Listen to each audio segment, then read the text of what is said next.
পেয়েছে, তাই না সোনা? সকাল থেকে কিছু খাওয়া হয়নি বুঝি?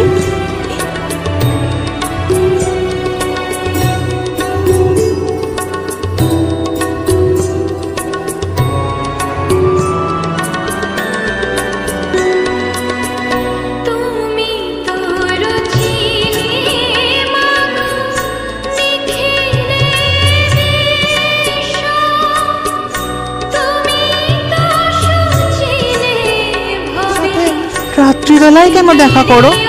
দিনের বেলা কেন আসো না? ওরে পাগল ছেলে, আমি যে কালো, তাই আমার এই কালো রূপ নিয়ে দিনের বেলা বাইরে আসতে লজ্জা করে। তাই তো আমি তোর সাথে শুধু রাতের বেলা দেখা করি। কোথায়? তুমি তো কত সুন্দর, তোমার মুখের দিকে তাকালে আমার সমস্ত কষ্ট জুড়িয়ে যায়।